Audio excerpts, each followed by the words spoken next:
that's because the issues I'm talking about right now, whether it's restoration of rights, whether it's affordable housing, whether it's a more fair economy, a low-wage economy, are not the types of things that are being talked about on Sunday morning at my local Presbyterian church. My job is to try to change that conversation. That's what I do. Chris, over here. Thank you for your comments during your speech. My name is Joanne Montino. I'm sitting on the Pinellas County School Board presently. And put yourself in the position, if you were governor after the Marjorie Stoneman Douglas issue happened, would you have signed off on a safety in schools plan that he has proposed to have a person in every school in the state of Florida to have a handgun? Sure. What would you have done if you were in the governor's seat? Sure, well, as you can probably imagine from my other positions, the concept of putting more guns in school is not something that I'm in favor of.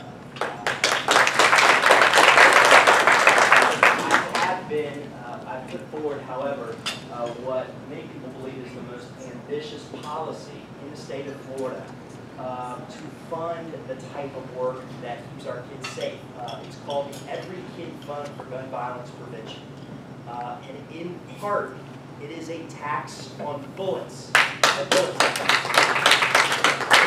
if you wonder how many new friends on Facebook I got after doing that. But the thing about it is conventional politics is not giving us any answers to how we're going to fund the type of school safety programs, right? We are awash in firearms and ammunition, and yet we don't have any dedicated source. So what did we do this year? We robbed Peter to pay Paul. We robbed Renee's public education budget in order to sort of band-aid our problems. We need, in my view, courageous leaders who are willing to not only put up big ideas that say this is how we're going to invest in the programs and technologies and initiatives for everyday gun violence prevention and mass fatality and school safety, and then this is how we're going to pay for it. See, that's what makes me different. I blanch with that tax and spend liberal thing because I believe that the Democratic Party needs to demonstrate more integrity in how we talk about how we pay for our big ideas. Absolutely. And that's where I to lead.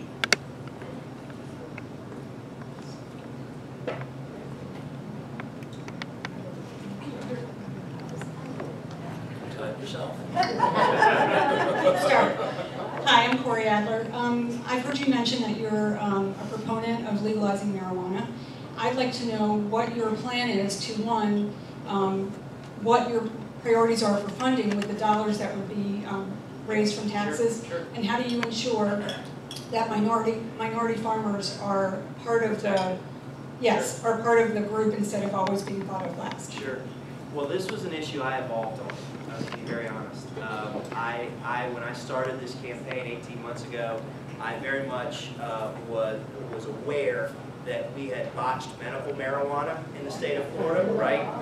Voters say we want one thing, we give them another. This is what we do in Florida. We say you want fair districts, we give you gerrymandering. We want to conserve lands forever, Florida, and we don't do that. So this is part of our narrative in Florida, and there are no checks and balances to fix it. So I started there. But here's what ultimately, criminal justice, racial justice issues are a huge passion, and will be, I would hope, a part of the legacy that I leave behind as governor. And what I discovered when it comes to marijuana, you're looking at guys who never smoked marijuana. This was not why I'm running for governor, you're talking about these issues. But what I learned and appreciated was that, for instance, we're in Pinellas County. If you are black in Pinellas County, you're not 2 times more likely to be incarcerated for marijuana. You're not 3 times. You're not 4 times. You're 6 times. Hillsborough is the same case. In most counties across Florida, it's 4 times. We have created this, what often people call the school-to-prison pipeline. And these non-violent first-time drug offenses are a key part of, in my view, taking people down a pathway which is very hard to ever get off of again. And so I came to the position that by legalizing it and taxing it, we were not only trying to end that, but we were also going to use those funds very strategically. How? You know, in our criminal justice plan, we create about $1 billion. That is how we fund a free community college and trade school, lots of public education programs, and lots of juvenile justice and criminal justice reforms. How do we protect and make sure minority or women owned businesses have a part? It's your question, you're cutting me off. That's in the implementation of the law, and that would be something this candidate would be thinking of proactively.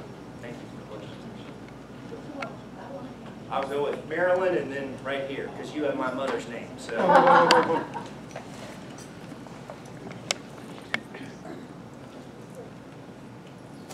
Marilyn Miller.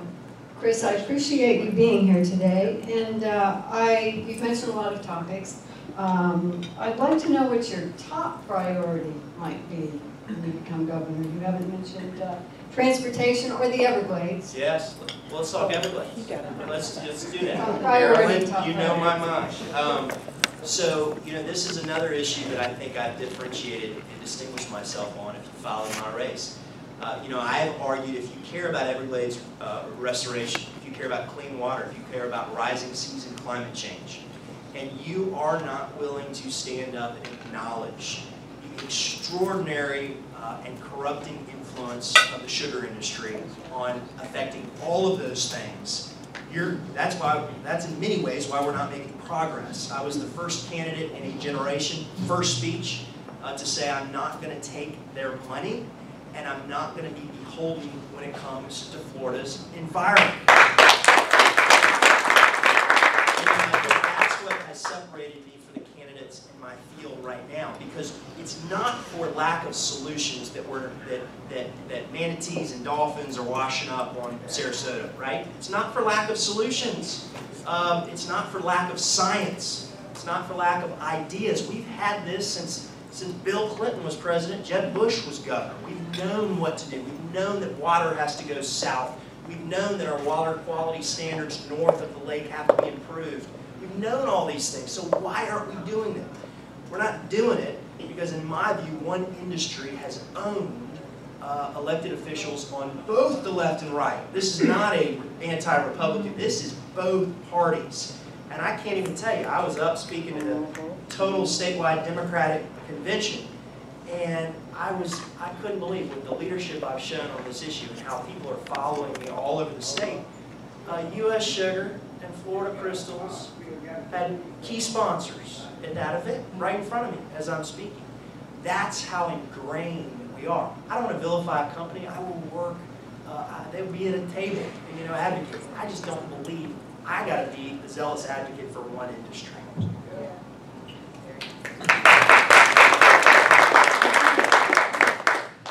Peter Goldenbach. In your opinion, how badly is President Trump jeopardizing democracy, and why don't you talk about it? Sure, and talk about it. You know, obviously that was when he was elected in 16. That was sort of the final straw for me to get in this race in early 17. You know, my view, and I want to be careful here, you know, because I've said this to Democrats. I do not believe we win this election by just bashing Donald Trump, however easy it is, and it's easy. You know, he gives us daily material, doesn't he? But you know what he did, in my view, is he exploited people's economic fears, and he divided us based on race. And I got so many Republican friends that feel just as strongly about this as my Democratic friends. And to me, it has poisoned the well of our politics. And so the strongest thing I know to do is to win the competition of ideas and demonstrate that we can again have leaders with civility and integrity and kindness. You know, I've said this, even to my Democratic friends, I said, guys, we talk a lot about the bully in the White House, but we can't elect or support candidates in the Democratic Party that act that way either. That's what's different about me. I am willing to take on my party because, look, my party also gives a lot of material of being undisciplined and dysfunctional. And we got to do better. And that's why we've been really good at losing in this state. That's why, you know, those polls, you know, I kind of pull my hair out sometimes because this is a party that has lost 21 of 25 statewide elections since 2000. But for Bill Nelson, you take him out of there and we'd almost be zeroed out, right? We haven't won this since I was a freshman in high school. So if we just keep doing the same thing over and over again, we get the same result. I'm running to try to deliver a different result.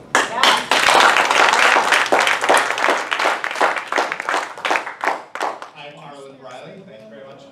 I see your website. You obliquely criticize incentives to lure businesses to our state. I can tell you at the city, county, and state level, our leaders really like to have that as a tool, and it seemed like it would be unilateral disarmament when other states compete in the same way. So how would you reform that program? Sure.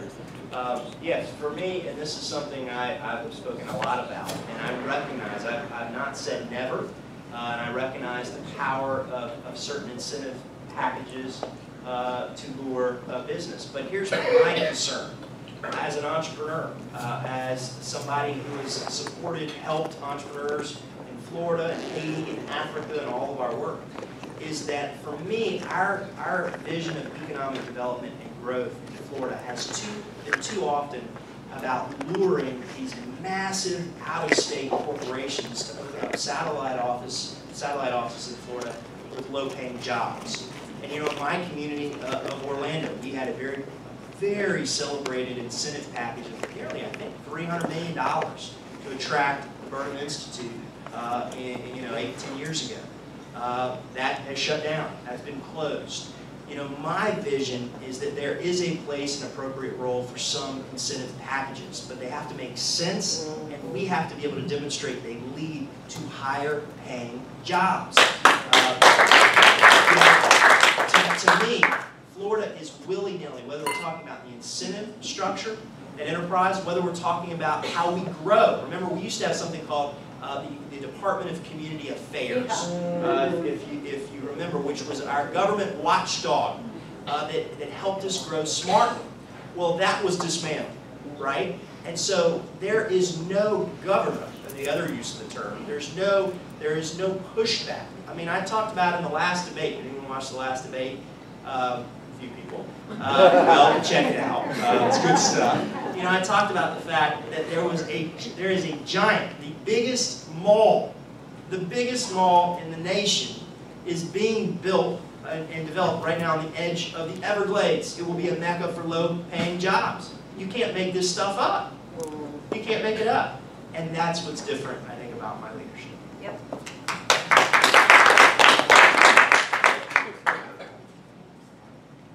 Harvey Landris. Since you're running last in the polls and last... Harvey, you like this last thing. I mean, I can show you some polls where I'm moving up. Well, since you're fourth in the polls, since you're fourth in the polls, perhaps, what do you attribute that to, and what implication does that have for your future? Sure.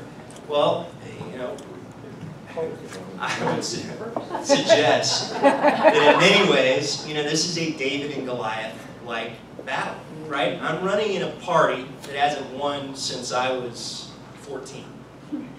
We don't win anything. There's no infrastructure to win in this state for statewide level. We're not grooming and developing and identifying candidates in next generation like the Republicans do. I mean, I'm meeting candidates in the Democratic Party all over the state of Florida that I would love to be developing into the future leaders. I have some people on my staff that will be running for governor. That's how I'm wired. The Democratic Party is wired that way. But you know, there's the reality. I'm running against the daughter of the most popular Democratic icon, right, still living. I've got a billionaire and a gazillionaire. And I've got an extraordinary leader from Tallahassee who's become a dear friend of mine who speaks beautifully about some of the same issues I do. So, and it's a massive state. So there's a lot of complexity. But you know, what gives me hope is I would still suggest there's a lot that makes me unique and different. Without me in the race, no one's talking about affordable housing. They said to me early on, this is a dead issue. I would say they're in a community in Florida that doesn't need affordable housing. Free community college and trade school, only one talking about it would dramatically change our economy. I can't wait to Ron DeSantis calling me a tax and spend liberal on that issue, and I can point to the state of Tennessee, one of the reddest states who did it. And then the first one to stand up to the sugar industry. To me, it is a game changer in our environment. I've been the most ambitious on criminal justice reform. I'm the only candidate that's gone after the death penalty. And I was so excited when the Pope of Rome endorsed my policy. You know?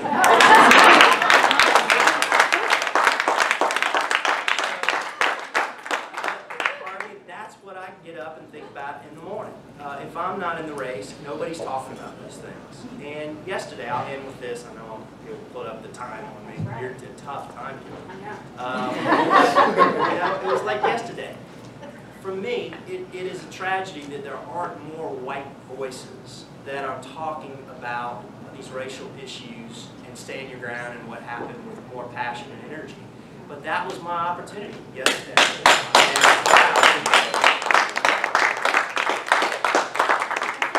okay, am I cut off? Can you send me out or can you get me in? This is my magic wand. Okay. Do we have one last question? Okay. Do we have anybody else that hasn't had an opportunity yet? Okay. Clear for takeoff. Thank you very much. Darby Jones again. Darby. Two prongs. Are you ready to volunteer? Hey, by the way, I wrote a check also. All right.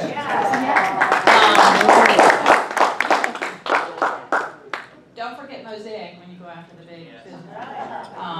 And number two, if the governor's race doesn't work out, please don't stop. I mean, what's your next move? Sure. Plan B. You know, well, right, 22 days, I'm giving it everything I got. You know what, I think it's hard to appreciate. People ask me, what have you learned? You know, how massive this state is, how big it is. And you know, a lot of people ask me, why did you run for governor? You know, I got a lot of encouragement, Attorney General or CFO, but you know, to me, I wasn't shopping for a position. I love what I do right now. We're building an organization around the world. I have a school in Africa. I do lots of work in Haiti. I'm married to my high school sweetheart. We have 3 small children, which I never get to see right now. You probably saw Mary Grace on some of the TV ads. She's my daughter who's been very involved. And you know, my wife and I really believe this is the moment and this is the time. Whether the polls and the voters agree with that is yet to be determined. But I think this is why even the nature of what I talked about today, faith, is so important. You know, I'm a believer in that David and Goliath type thing. And I'm a believer, you know, the perfect situation for me would be able to peak and spike right at the very last moment. Because if I don't, I got a whole bunch of enemies, sugar at the top of the list. I love to make my life varied. So I have a romantic view that support is going to fall right when I'm resting.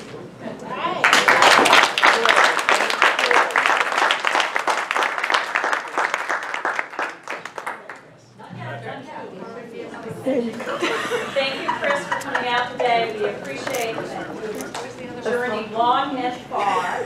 And we are giving you today a carved up Napolitan lunch cup. Sure. Party. It's a carver. Thank you very much. So thank you for coming out. I know that all of you are appreciative of his attendance. And thank you to his staff for making it happen.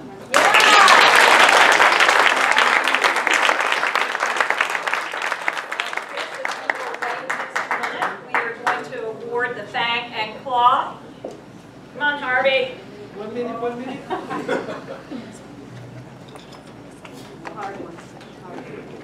Tell people where your next stop is. My next stop. Today?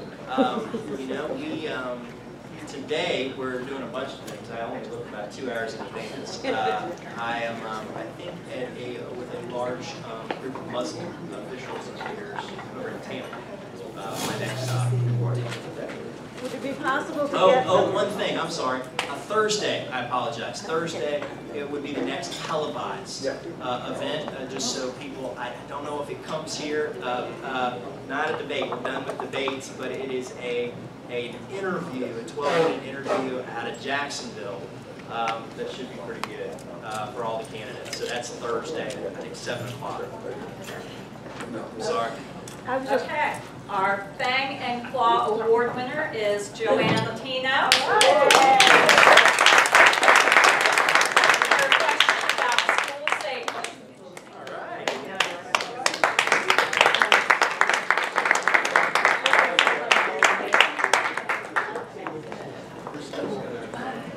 Thank you for coming today, and put on your calendar September 6th. Sorry.